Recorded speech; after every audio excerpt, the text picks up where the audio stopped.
Ambu जी को कि अपना उद्बोधन प्रकट करने का कष्ट करें। साथियों, आज के दिन बहुत विश्व रत्न बाबा साहेब भीमराव अम्बेडकर की जन्म जयंती 135वां जन्म जयंती के अवसर पर आपको तहे दिल से शुक्रिया अदा धन्यवाद के पात्र है। यहाँ का आयोजक हमारे भूतपूर्व मुखिया विनोद मलिक जी, यहाँ के मंच जो बैठे मन पर उनको मैं धन्यवाद देना चाहता हूँ। बाबा साहेब भीमराव अम्बेडकर के बारे में बहुत सारे हमारे वक्ता ने कह चुके हैं।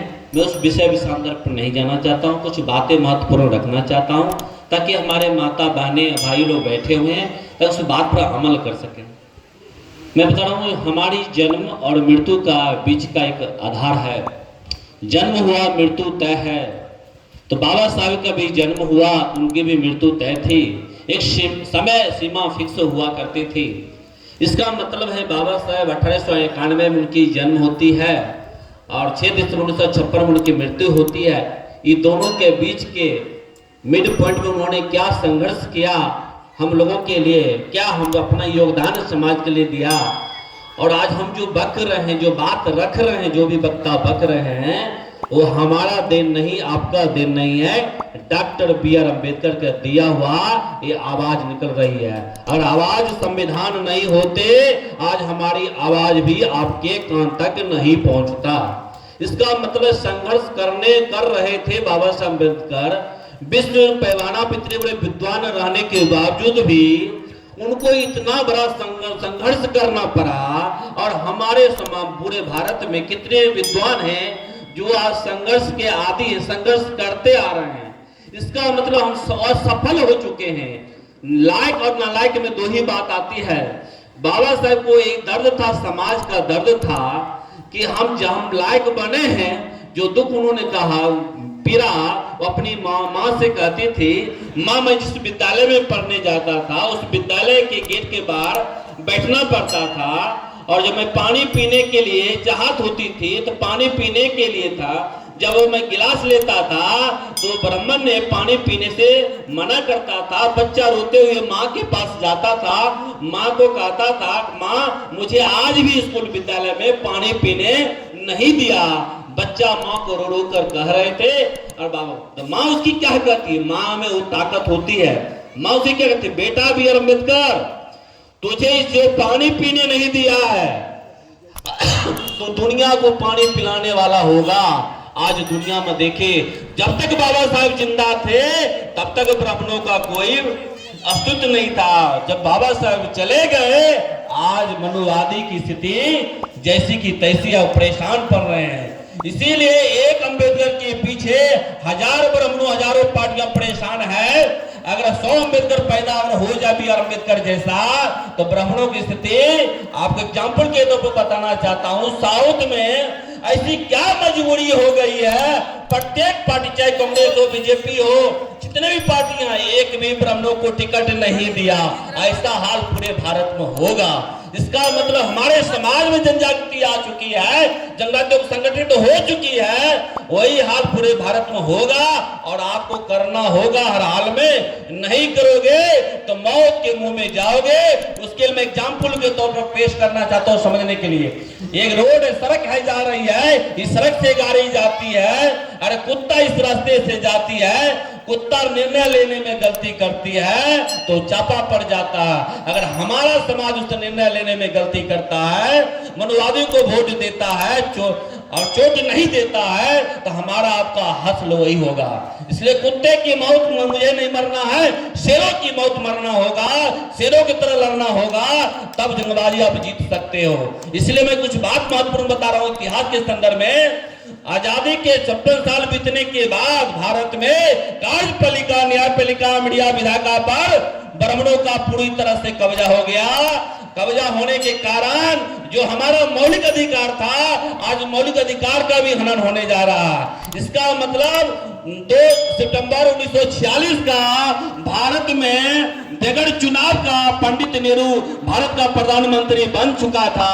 और उसके बाद 1951 भारत का प्रथम लोकसभा चुनाव होता है।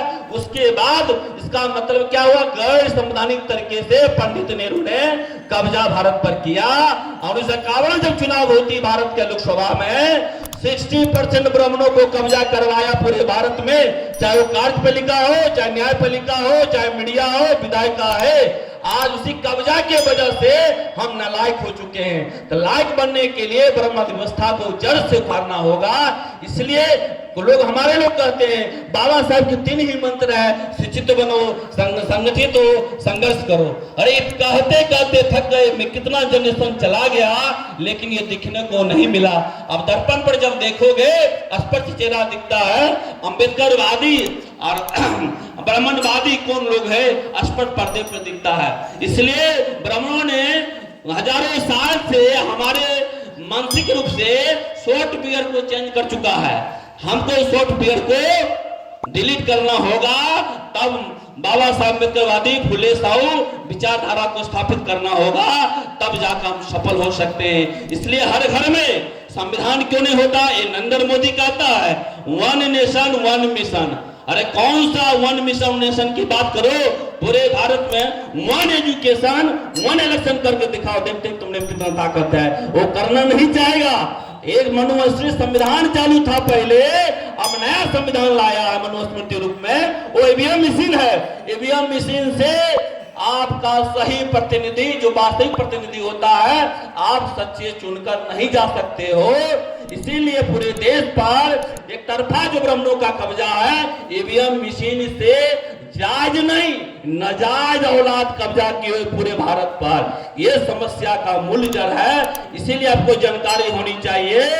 हमारा सबसे बड़ा मौलिक जो बीमारी है, मौलिक जो अधिकार है, ईवीएम मशीन सबसे बड़ा कैंसर है। वो कैंसर को जब तक आप नहीं उखाड़ोगे, ये कैंसर जनरेशन बाय जनरेशन चलता चला जाएगा, समाप्त नहीं होगा।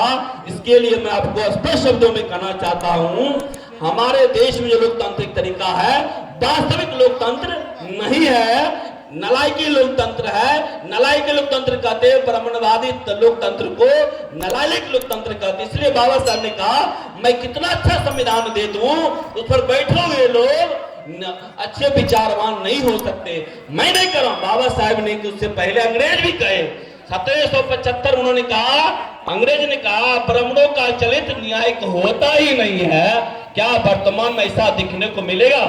मिल नहीं सकता है। इसलिए लोग कहते हैं कि ऐसे चूहा अपना घर बना सकता है, सांप अपना घर नहीं बनाता है, चूहे के बिल में जाता है, चूहे को मारकर घर को जब्त कर लेता है। तो ब्राह्मणों का वही है। आज नीतीश कुमार जो हाल देख रहे हैं, मनोज झा, ललन सिंह जो है प्रायः रूप से कब्जा कर चुका है। इसको कहते हैं मानसिक सॉफ्टवेयर चेंज करना। उसी तरह लालू प्रसाद के घर में वही हाल है, रामविलास पासवान, चिराग पासवान के साथ वही हाल है। जितनी भी पार्टियां भारत में है, सारे पार्टियों में एक सफेरा बैठा है डसने के लिए। इसलिए आपको सावधान होना है, सावधान होकर रहना है। इतनी बात कहना चाहता हूं, समय की अभाव है, मुझे कहीं और निकलना था। इतनी बात कहकर अपनी बात को मैं विराम देना चाहता हूं।